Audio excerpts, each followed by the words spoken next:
This is We the Sales Engineers Podcast, show 127. Welcome to We the SEs Podcast, the show for sales engineers by sales engineers with your host, Ramsey Majaba. What's up, SE Nation? Welcome back to another podcast. This is show 127, and Benny is not here again because we got conflicting schedules it seems at this point. We're working on resolving that. He did start a new job, which he's the only SE there, so sometimes he works really early and really late. Anyways, enough about Benny. Today we're talking to Matt Darrow, who is the CEO and co-founder of Vivun. And although we didn't talk much about Vivun, we did talk about his career path, Matt's career path to becoming the CEO. And since this has been CEO month, we talked to Vivun, we talked to Larson, and they both did not spend a lot of time as sales engineers. Some of them, like Vivun, didn't do any sales engineering. He went into sales, and Larson spent a little bit of time as sales engineer and then went into sales as well. Matt spent a big chunk of his career as a sales engineer. He actually built a team. He overcame obstacles, not objections, obstacles in his career that might have derailed somebody else, but he kept pushing through, which what great SEs do anyways. And he kept going into becoming a CEO. And although today we talk about sales engineering, Matt really wanted to share his experience in terms of raising money to start your own company. So we focus a little bit more on that as well. So I hope you guys enjoy it. And with that, let's jump into the show. All right, we're recording. Good afternoon, Matt. How are you? Hey, Ramsey. I'm doing great. Thanks for having me.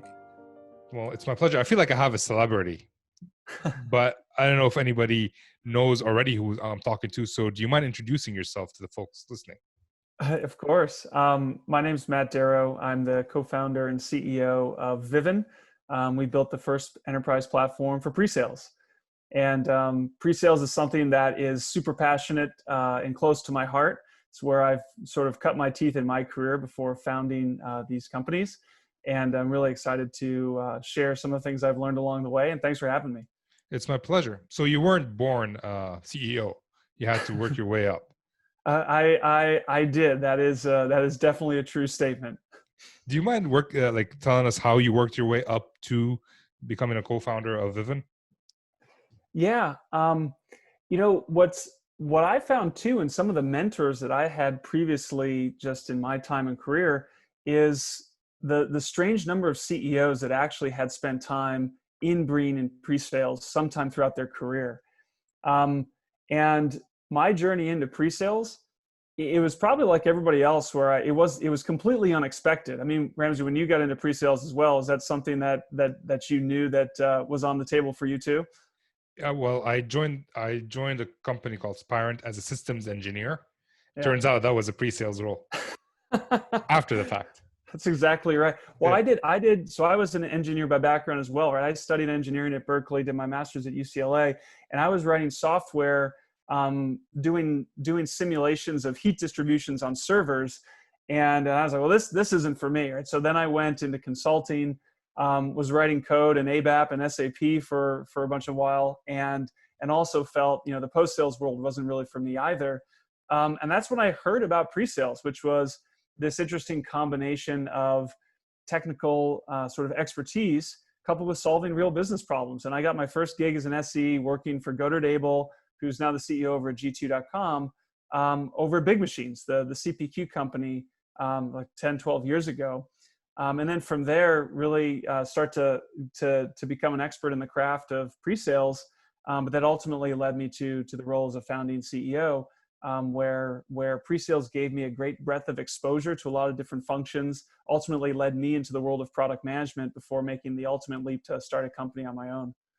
So I'm looking at your LinkedIn right now, and you were an SE. First off, when you became an SE, so you found out about the position first, and then you went after that.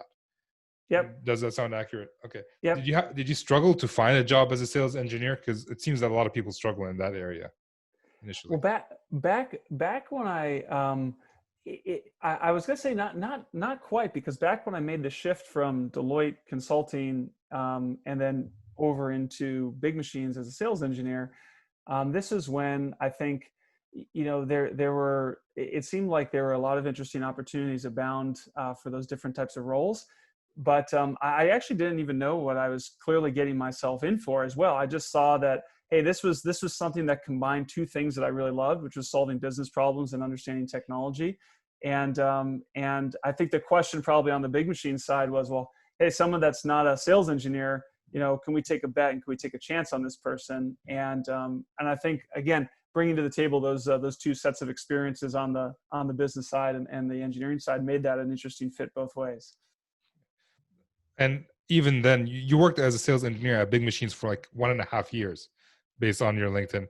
And according to your LinkedIn, you immediately moved to VP of pre-sales.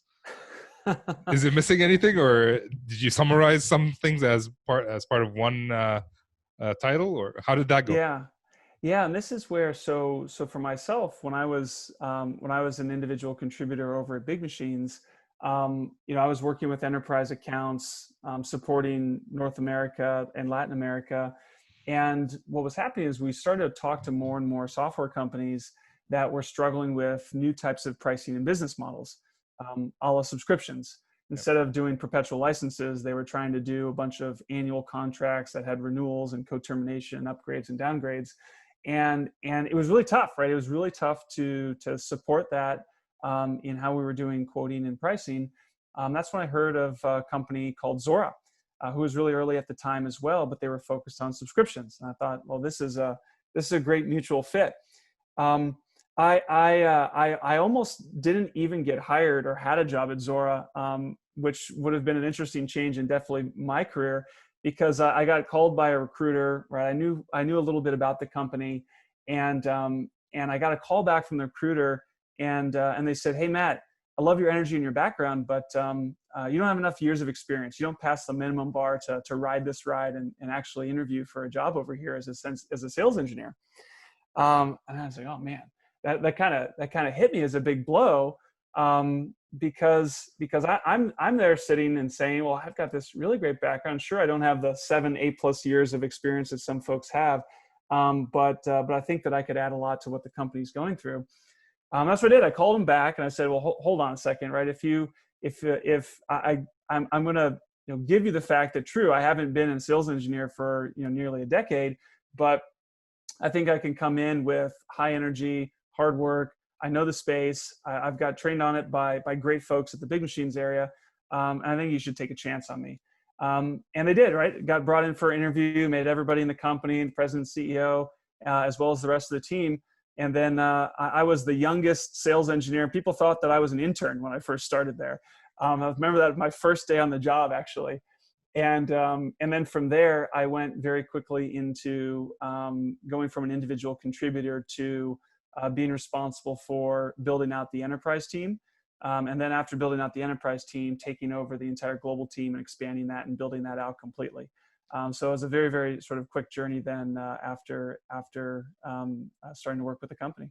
So I'm thinking about this. You went from being not qualified to building a team, which is, I guess, never doubt yourself.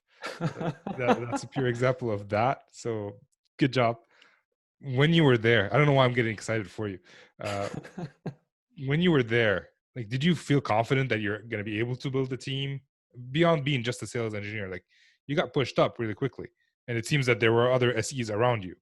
How did you feel about like managing them, building a team? How did that work?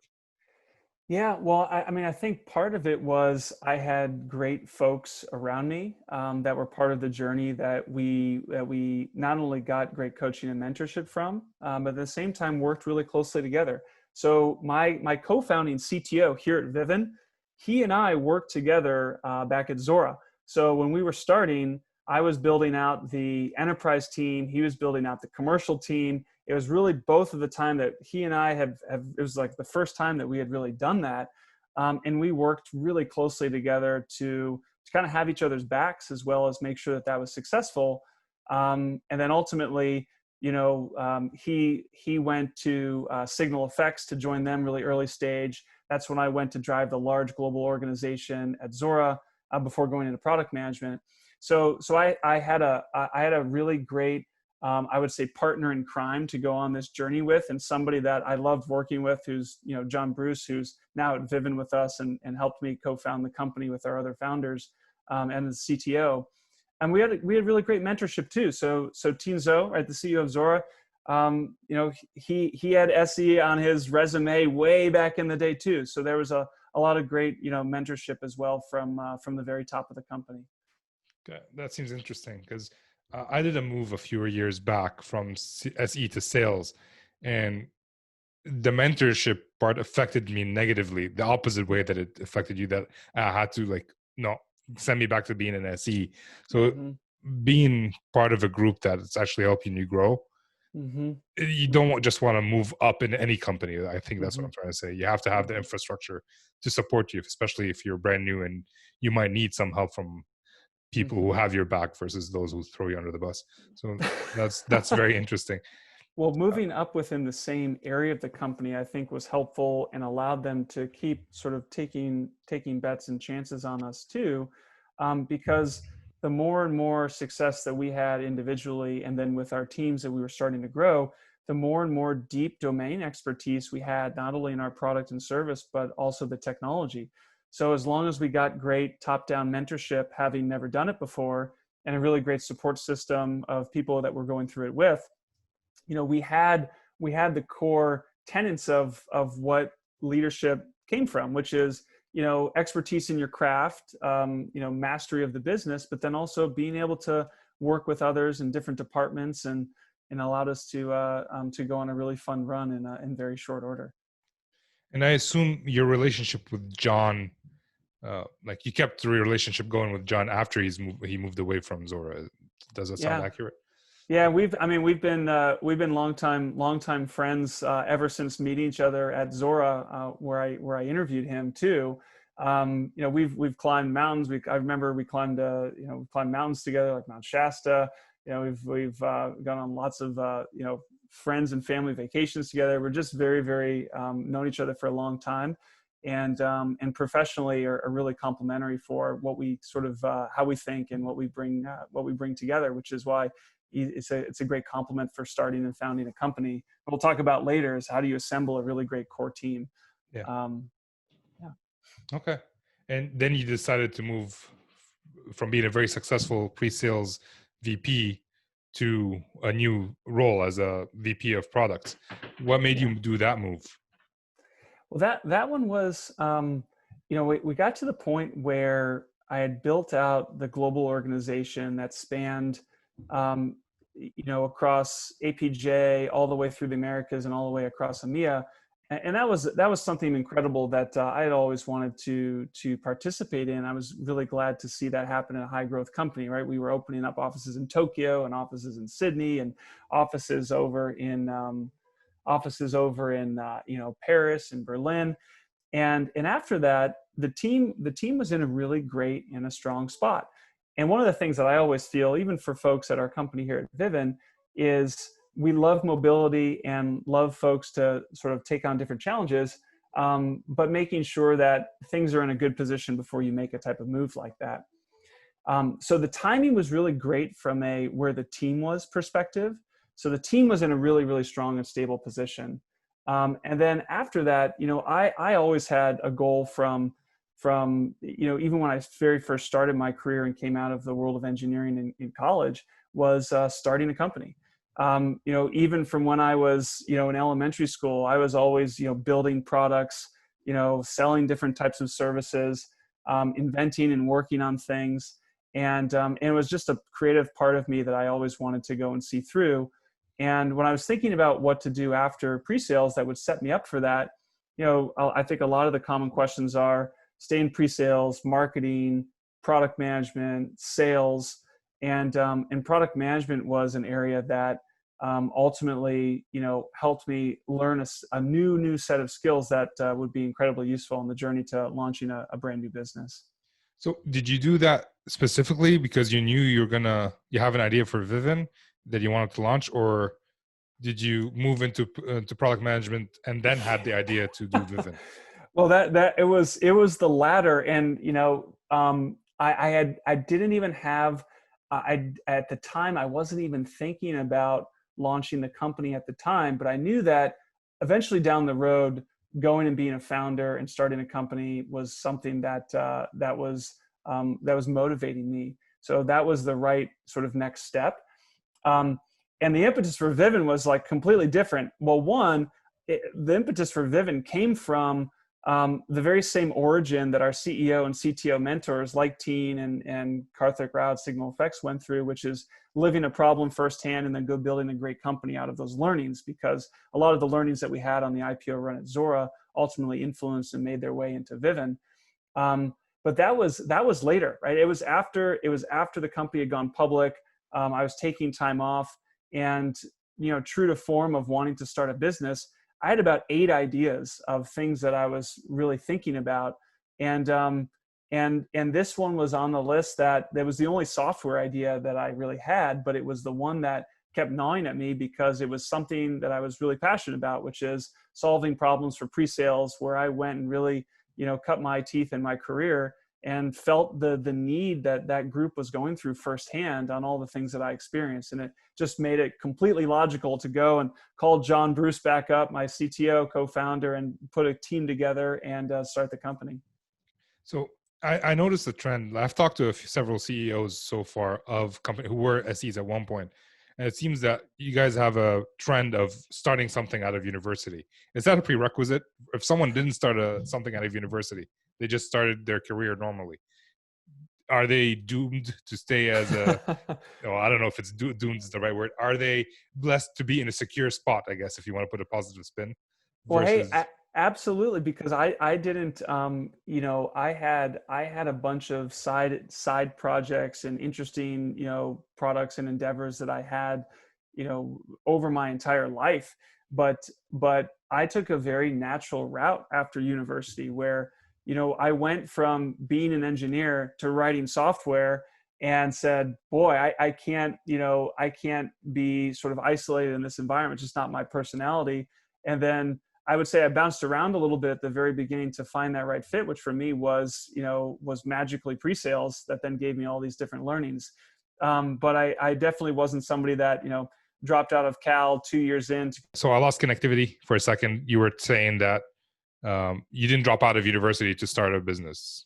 Correct. And I took a more traditional route of being an engineer, software, going and exploring a couple different things until I found pre-sales and something that I dug into.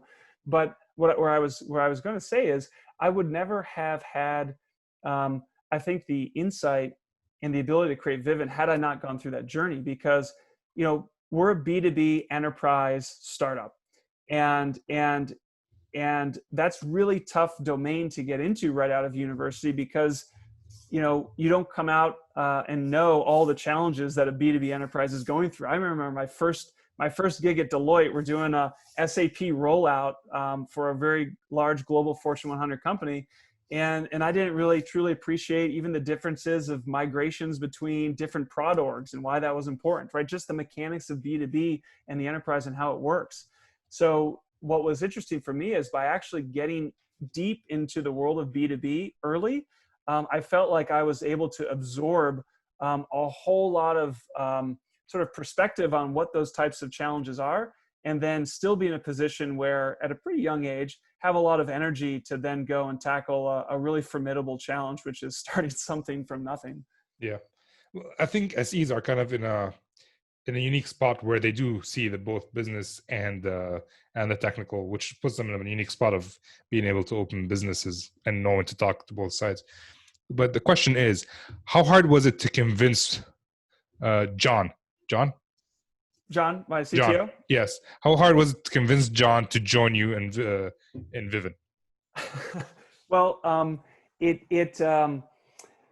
so it wasn't a huge lift, just because he's also entrepreneurial by background. He's been at 5 companies that have had exits, 3 of which were unicorns. So he also is a very sort of a startup and entrepreneurial minded guy. The timing was just perfect, right? Signal Effects was in also a really strong spot, about to go through the Splunk acquisition, right? Things were about to change over there, right when, you know, I come along with an MVP, an idea that he could get really excited about, and then the rest was history after that. Do you remember what your sales pitch was to him?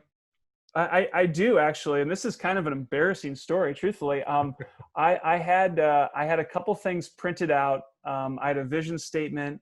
I had my first call pitch deck, and I had something. It was called I wrote it. It was called the B2B Bill of Rights, and it was kind of corny, but it was all the pain and suffering that I experienced over like 15 years in B2B. And how when we build a company, we don't want to repeat those things. And I have these three assets. But I did tell him I was going to show it to him. So I put him in this, you know, little blue folder, and I said, hey, let's get together for dinner one night over at your house. And when I came over, Claire, Bruce, his wife, who's actually one of our other co-founders as well, one of our 4 co-founders, she used to run legal for $1 billion business and is our COO and handles all of our legal ops and G&A. They saw me come in after not seeing me for a while with a blue folder, and they actually thought that I was going to give them some sort of like multi-level marketing pitch, or they didn't really quite sure what I was up to. And, you know, I peeled John aside. Claire's over there helping out with some of the drinks that we were having. And, you know, they tell me the story after the fact. I was so embarrassed about it. But I had those really 3 simple assets that I walked John through, and he's like, this makes complete sense. We have to do this. And then that dinner lives in infamy for us. So, like, this show is not sponsored by Vivun, but I'm really curious. What is the problem that you saw that you had to actually start a business to solve? Yeah, we were tasked with on an IPO journey, going from a team of 2 to about a team of 50, without any tools to help us build and run an organization that looked like that, or distribute our key insights across our company, like aligning the field with product management, keeping the forecast in check, all the things that, you know, we were struggling with and sort of and dealing with day to day. Sounds about right. What's wrong with that? Yeah, that was the scar tissue that ultimately, you know, influences great product. Yeah. So, all right. I want to know, like, you went through a lot of roles in your from sales engineering, right? Yeah. And a lot of people think that like, I got that question, is sales engineering a dead end? I'm like, no, but I like your view as someone who's actually done more than sales engineering, unlike me. What are some of the options that people can go through if they want to move away from sales engineering? Yeah, and maybe I'll give you a couple stories of close friends that I, you know, have in the industry and how they've gone through different things. I think the knee-jerk reaction is always sales, where if you're a great SE, you know, you see the huge accelerator rates and you're like, well, hey, why don't I get a slice of that pie and let me go into the world of sales, grab a bag and be an account executive. And I've definitely seen folks go in that direction.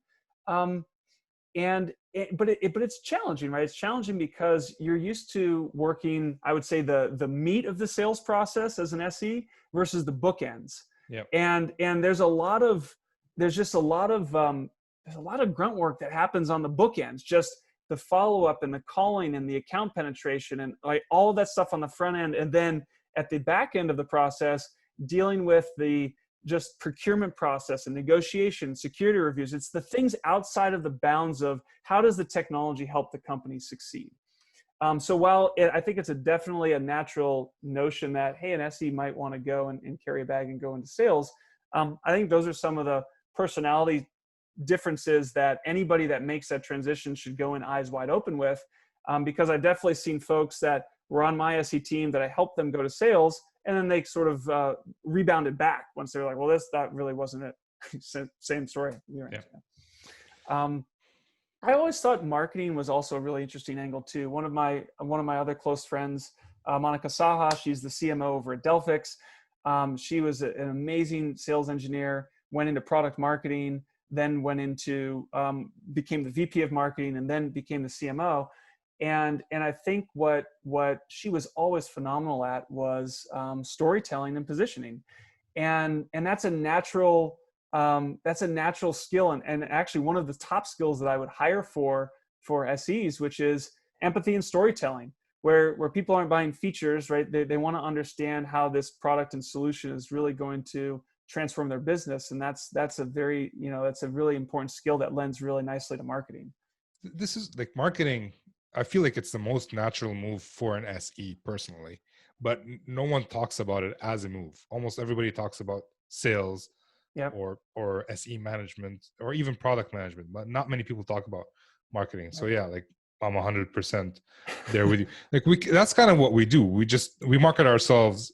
Sales engineer market their product in a small scale, Yep. like in person to person or whatever. But if we take that same skills and do it on like YouTube or something, that's also marketing. So no, yeah, marketing is, I'm with you. I think again, the natural reaction is go to sales, but marketing is an amazing place where the pre-sales team also has all the knowledge of the conversations with prospects and customers too.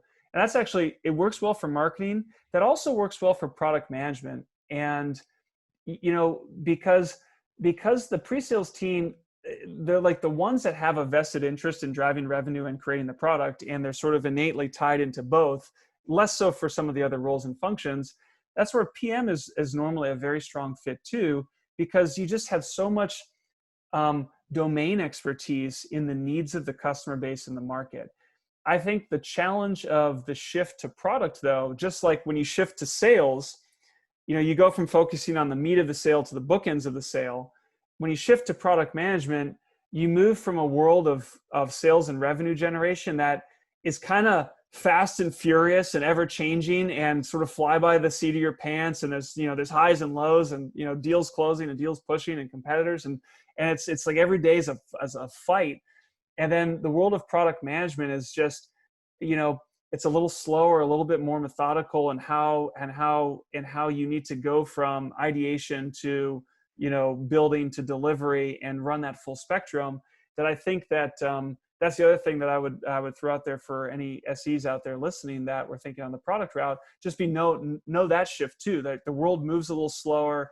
Every bet really counts, and it's a lot less freewheeling and a lot more methodical in how things are driven. So like I know a lot of people, my customers or people that I've worked with in the past, software designers who've been software designers for 10, 15, 20 years, support engineers who've been that. Why do I feel like SEs are the only ones who go in there to the SE world looking to move? Should they even move? Why would they have to move?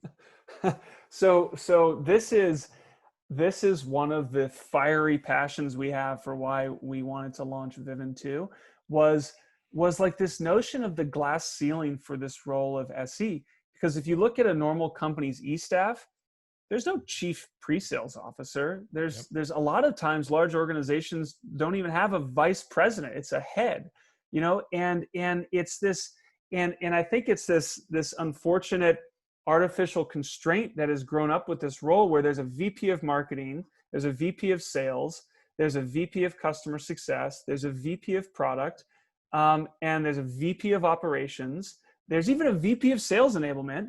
And then pre-sales is sort of this strange mix where even if it's a VP, right, is it on the e-staff? Are they truly directly reporting to the CEO? Normally they're tucked in under sales and they're thought of as a subgroup. And I think that's where a lot of the desire to change roles comes from, because you look up the org chart and you think one day, well, who do I want to be? And then you see, well, the folks that you want to be, that there's not a pre-sales peer. And I think that's finally changing, in all honesty, by the way that sales is changing. So even 5-6 years ago, and I remember this from my time over at Zora, we didn't want folks in our product during an evaluation. It was complex. There's a lot going on. We thought folks could get lost. We didn't want to do trials. We didn't want to do freemium. And I think the big tailwind that's pushing every company right now is services have never been more accessible, where customers are coming inbound in the sales process, already having access to the service that they're interested in. So the entire top of the funnel sales motion of just brute force outbound and messaging to get people in the door, that's starting to change, that dynamic where the center of gravity moves from the relationship being built between the salesperson and the buyer to the center of gravity is the actual product itself. And the buyers wanting to have discussions immediately with how this is going to meet their needs, how it's going to expand in different ways, and who better than the SE to do that, and the technical domain expert. So for that role, I think more and more as services move that way and that center of gravity shifts, the more important this role is going to become. It'll have a true peer reporting structure. And at the same time, from a technology standpoint, why we wanted to create the company too was to put technology in place that gives them something to talk about. Like what am I held accountable for? What are the outcomes that my team drives? Because if I can't have that discussion, then sure, I shouldn't be on the e-staff. And those are the two things that are really converging. Yeah, I know in my past company that I've worked for, the VP reported to the VP of sales. The VP of field engineering reported to the VP of sales. I personally did not have an option of moving up. Yep. And I didn't even know if I'm good enough to move up at the time, but I just wanted the option. Yep. And the company I'm with right now, the sales engineer manager, if there is one, reports to the director of sales. Yep. Right. So yeah, like, I don't know. Yep. I feel like just having the option to move up is usually enough. Yep. Right. Versus, not necessarily. Well, the option to move up and to be able to move up somewhere where there's a peer structure. And I think like the tuck in of pre-sales, I think is a cause for a lot of the challenges that enterprises face in terms of the friction between the field team and the product team, because you have this kind of this weird incentive where if pre-sales is a tuck in under sales, ultimately what needs to happen is the thing that is going to drive revenue now, but not might be the best thing for the company long term. You might be signing logos that are adept to churn. You might be building capabilities that are very short-sighted and focused.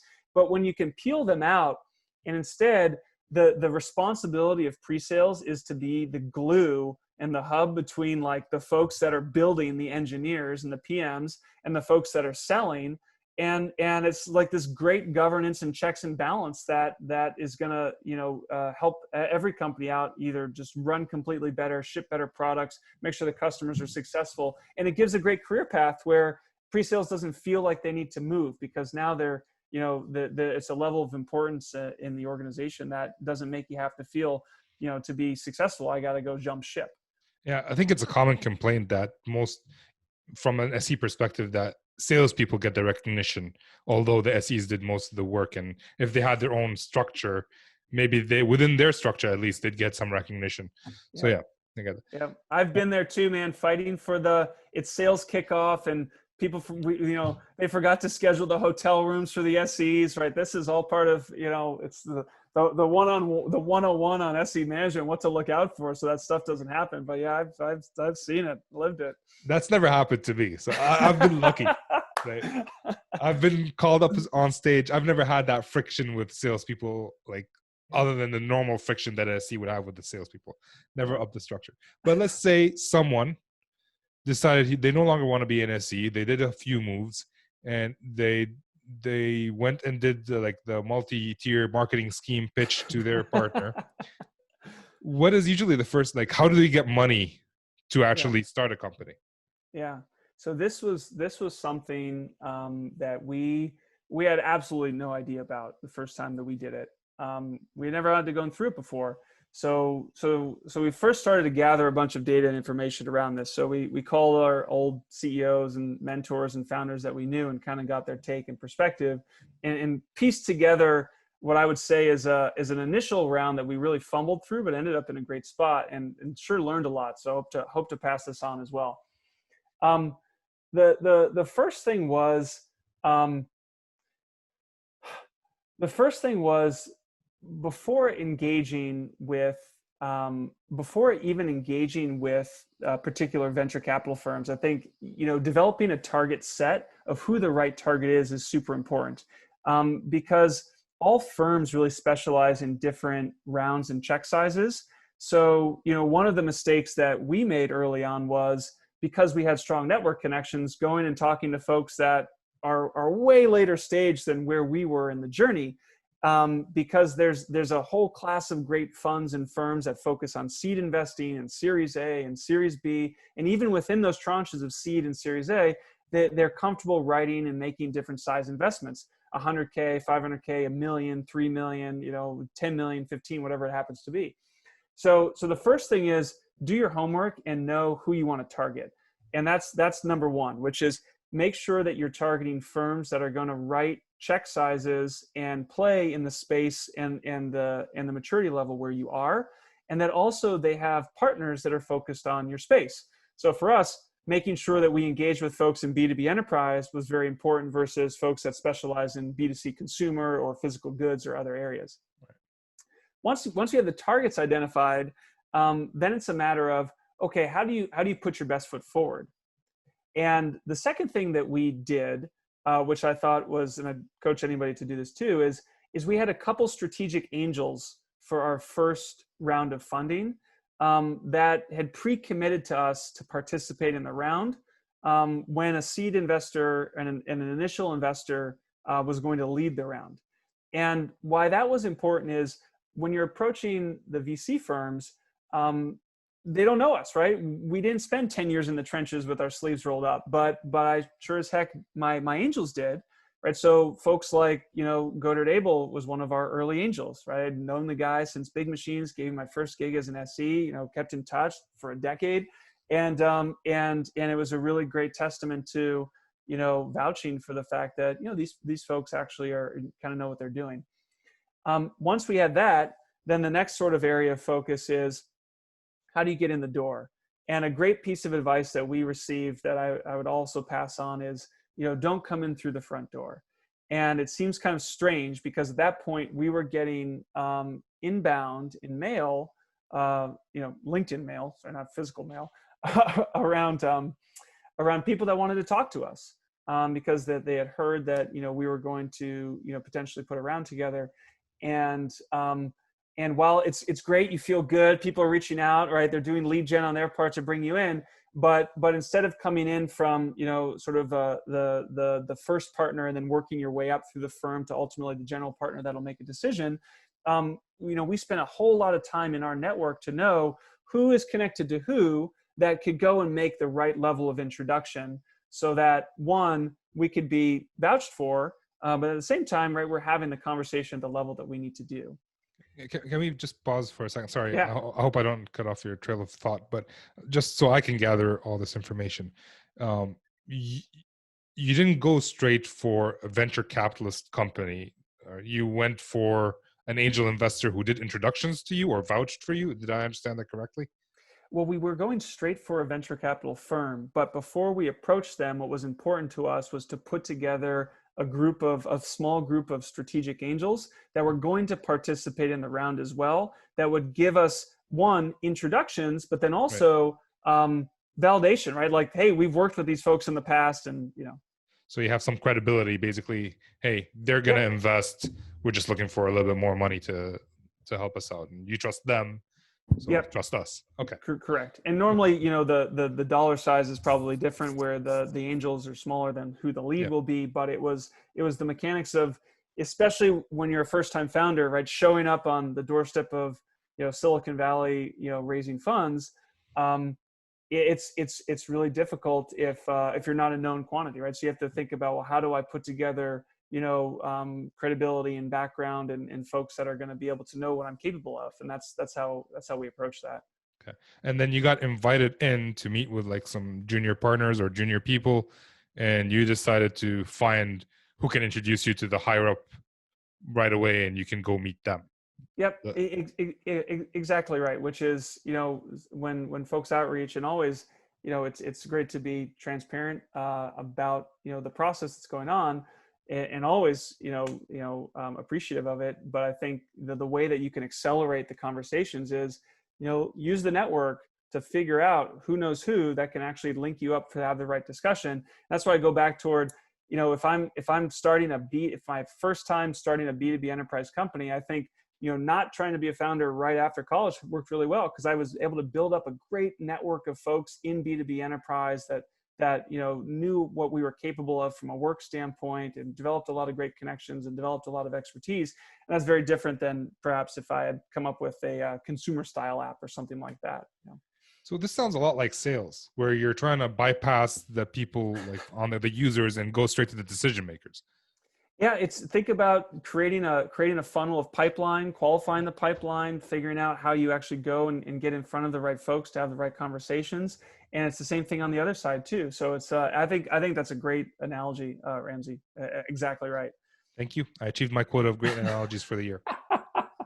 Well, the thing that spun us out then too is once we started to have the discussions was, I think what we didn't know that I would share is first time going through it, is that all folks have a process. So on the other side is very much like a sales process too, where there's a series of steps and qualifications and checks and backgrounds and references that need to happen.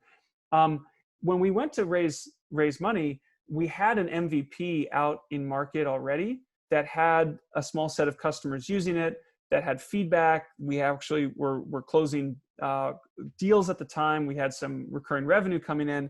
So that was the other piece that I thought was really important to put together, was that it wasn't just showing up with an idea. We were showing up with our homework sort of done from having customers that could be referenced and cross-validated, from having a product that could be demonstrated, to even having some small bookings in the door to understand, like, well, how would you think about monetizing this? And I think that was very helpful at the same time, because that's all part of the investment due diligence process from a lot of extent, is understand the market, understand the customers, talk to the customers, look at the financials, right? All this, and it changes over time too. So who helped you build the minimum viable product? It was I literally wrote the first line of code and started building it out. John Bruce helped me greatly, my CTO co-founder.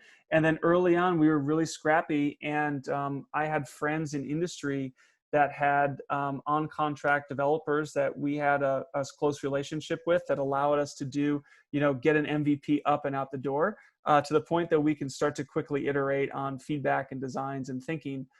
Without having to worry about, like, how do we hire like 10 engineers, right? That problem definitely came later. So when you talked about John a lot, he is your partner. You talked about how, like, you think alike and you work alike and all that. Sometimes they say for partnerships to work, you kind of have to do opposite things or different things, or your skill sets are opposite of each other, or complementary, I guess is a better word. Or do you have complementary skills? What is he good at? What are you good at? Or are you doing the same thing and you hired out someone who does the complementary stuff? Well, what's interesting is I think where John and I overlap is our domain experience in pre-sales, but where we diverge is what we're good at, and that's what I think makes us such an effective team.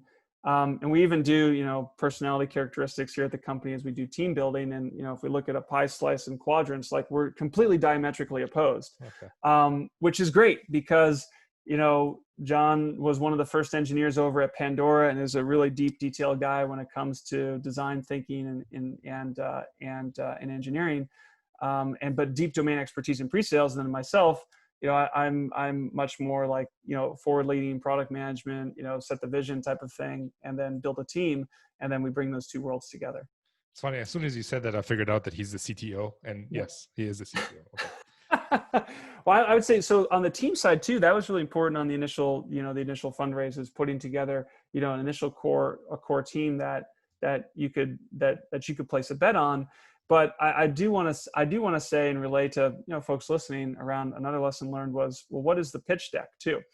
So we talked about, qualify, target, get angels, make the introductions, have the meetings at the right level, don't come in through the front door. But then what do you say? And this is where we spun for so long, and I would be so embarrassed to even show like the first version of our pitch deck. It was literally like 40 slides long. I look back at it now; it wasn't even that long ago. It had like, so much of it didn't matter, right? It was just not effective. And what I realized going through those first sessions was what was effective, and to me, it boiled down to only like three things, especially starting out, which is what's your origin story, and why does that give you sort of an unfair market insight that another person doesn't have? It was like number one. So if you go out there to think about building a company, that should be the top of your list of, at least from my, my experience here of why are you in a position to know something that others don't, or have seen something that others don't. That's really compelling. And then the second thing is, okay, if you have a great origin story for something that you personally experienced, is there a big opportunity out there? A big opportunity out there that can be very easily articulated. And then the third thing was, who's the team? Who are the people that we're placing the bet on? And that was where, when we started doing our initial fundraise, and we started having conversations, I went from this, gargantuan 40-slide like thesis deck, and every conversation actually was just a conversation, and it was one slide. That's all we had. And it was a very, very simple story. It was literally one slide, and that was all we needed. Was it blank? The slide was, I'll paint the very simple picture for you. All we had was boxes that represented each core function in the enterprise: marketing, sales, enablement, ops. And then we had all the vendors that were under there that were all unicorn companies, 10, 12 vendors under each stack. And we had a box for pre-sales, and there's nothing there. And we said, well, there's 30,000 companies out there that have pre-sales, and no one's addressing this. Nice. And that was, our origin story of having lived it and being a counterbalanced brain of CTO and CEO, with a big opportunity and then a team that we were building. That was, and we definitely didn't get there overnight. Right? I literally did like 10 pitches that were just awful, and figured out that, the 40-page thesis paper wasn't the right thing to do. I have so many more questions. We are running out. I want to be respectful of your time. We need to move on to the not so fire round. But before I want to ask this question: what does Vivun mean? So it's a Finnish word, Okay. and it means lever. And the reason I loved that was, I think of pre-sales as a lever arm, where a small adjustment or small impact can have a big outcome. And how that came to be was, when I was on the hunt for like company names and domain labels, I wanted something small, something with like sharp and easily, sort of tense letters. And so I went and I busted out the foreign language thesaurus online. I was looking through, lever was one of the things in my mind, and I had a bunch of other keyword phrases that I was thinking of. And I was like, well, in what foreign language does that actually meet my criteria for like small world, strong letters? And Vivun met the mark. Have you heard the podcast Startup? I have not. So it's a company called Gimlet. They're kind of a startup like yourself, and they do have seasons about startup companies, and the first season was about themselves. Yeah. And they kind of went through the same process of figuring out a name by like bringing out the dictionary and thesaurus and translator, and figuring out like different names for listening or ear or something like that. They went with Gimlet, which they had to pay somebody to come up with that name. But that was like, it seems that it's a common thing where you have to come up with GoDaddy was, crushing our spirits many times over. I think I found something. I had split screen up and just powering through them. I was like, oh no, that one's not available for under $500K. Way you go. All right. It's time to move on to the not so fire round. These are the same 4 questions I ask almost every guest, and I'd love to hear what you have to say about it. It's not so fire round, so you can take your time answering. So what do you love about now being an entrepreneur versus being an SE? I would say just the complete creative freedom of what we're doing.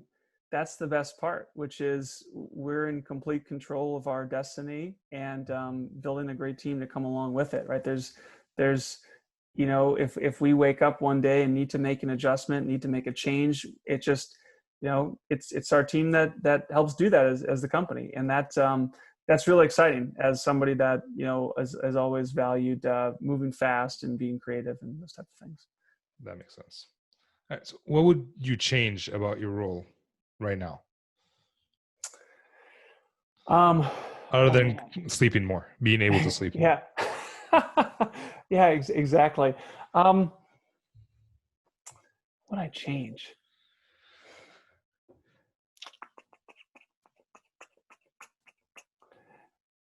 Man, I'm having an absolute ball right now. I don't know. I don't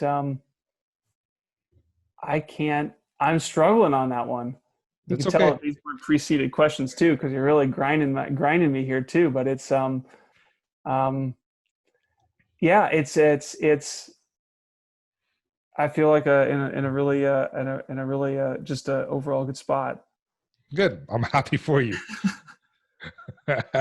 uh, is there a book or a resource that you would recommend for someone who wants to go through that process of starting their own business? Um, Hands down, Hard Thing About Hard Things by Ben Horowitz. Okay. Awesome book. Hard thing It's about. the hard thing about hard things. Okay. And he talks about, starting multiple companies, the challenges, starting, A16Z, Andreessen Horowitz venture capital firm, and how that impetus came around, and just awesome lessons in there around, company building. And yeah, it's a great read. That's from the business side. I think, one thing that I read recently that I really enjoyed too was just on a non-business side, but I think I'd throw it out there, was I love I love sort of I love nonfiction and books on adventure and travel. You can kind of tell from the picture behind me. But there's a there's a oh gosh, I'm going to get it wrong now too. But it's a book about Magellan's first journey around the world, when they tried to circumnavigate the globe for the first time, and it was just a great story on perseverance and struggle, and the team, and people getting scurvy, and like 80% of the folks actually passing away, and how they came across everything. I think it's called Over the Edge of the Earth or something like this. I could send it to you afterwards too. But I like those type of stories as well, because it also puts into perspective, ultimately, it's software and it's technology, and that's great. But you can get, I think, a lot of interesting motivation when you hear, some of the amazing things that people have been able to go through over time. It's not Around the World in 80 Days, is it? No, No. it's not that Not the one. Jackie Chan movie. That's a great. I need to actually. I'm looking here so I can find it for you. What's the other question too? I'll give you this one at the same time. All right. Well, the last question is, so they say 90% of startups fail, right? What do you think Yes. separates the successful entrepreneurs versus the ones who are part of the 90%? Oh boy. I think, well, let me maybe throw two sides off this just off the cuff. One side is definitely the team and who you surround yourself with. Um, One, knowing that you can't do it alone, and that means mentors, but also means the folks that you want to bring in to the boat and start rowing with you. That's going to have a big play and a big outcome, because their dedication and energy and level of commitment and being able to work together. I mean, that's what makes, especially in the world of technology, that's what makes this stuff happen, right? We're not manufacturing things. I think that's part one. The second thing was, I think because it's so challenging and you spend so much time doing it, like, to have a deep seated passion for the problem that you're solving personally, and not to do it just because, hey, I always wanted to start a company and it looks like the collaboration space is hot, so let's go launch a thing for collaboration. Because when you've already put in 100 hours a week, and your baby's crying in your face, and it's COVID and you can't go anywhere, and you need to take like one last call, right? You need to drum up that energy from somewhere. And for me, it was, I had no idea that pre-sales was a thing. It gave me amazing good fortune going through this career, and I've seen the amazing people that are part of it, that just aren't a focal point for most of the industry. And that's what gets me up every day, which is, how do I build technology to put into the hands of pre-sales that unleashes their strategic potential, right? And then if our customers can get promoted, if they can change the way that the companies operate, right, that's a outcome that I couldn't be more happy about. And I agree with everything you said about pre-sales, and that's why I started this podcast as well. So, Exactly. all right. last question that's not part of the not so fire round. If people want to connect with you, reach out to you, ask you about Vivun, where can they do that? Easy. Just come. You can literally hit me up with a note on LinkedIn. You can come and drop us a line through the website. Super accessible, and it can be about Vivun or it can be about the topics here. If you're looking to fundraise, I'm happy to share some of the more details in the story too. Again, here to support the pre-sales community any way we can. Well, thanks, Matt. I appreciate it. I'm sure everybody else does. Appreciate your time. We'll talk soon then. Great. Thanks, Ramsey. Thanks for having me. My pleasure. All right, guys. Well, that's the end of the show. Thanks, Matt, for coming on. I really enjoyed chatting with you. It was a lot of fun chatting with Matt, and I felt like I was talking to someone I knew for a very long time, which is always fun when you're doing these interviews. What do you guys think? Do you enjoy this type of content where we talk to CEO? We didn't really talk much about sales engineering or sales engineering skills. The focus was more about raising funds. So I'd love to hear your thoughts about that. Send me a message, comment on the LinkedIn post that you will see here. And if you think that this podcast, specifically this episode, or any of the other interviews that I've done could help a single person, I will really appreciate it if you actually take out your phone and text them that episode. This will help them, it will help us, so it's a win-win kind of situation. And the whole purpose of the SEs was to be a SE community, and it is an SE community if you take a look at what we do together on LinkedIn. So I hope you guys share this with other folks, because we need to spread the word about sales engineering and the fact that there is content. There used to be nothing when I started 2 years ago, and now there's a few other podcasts as well. So whatever you think would be most beneficial, all of them or one of them, specific one, whichever one, share that with the person that you're talking to.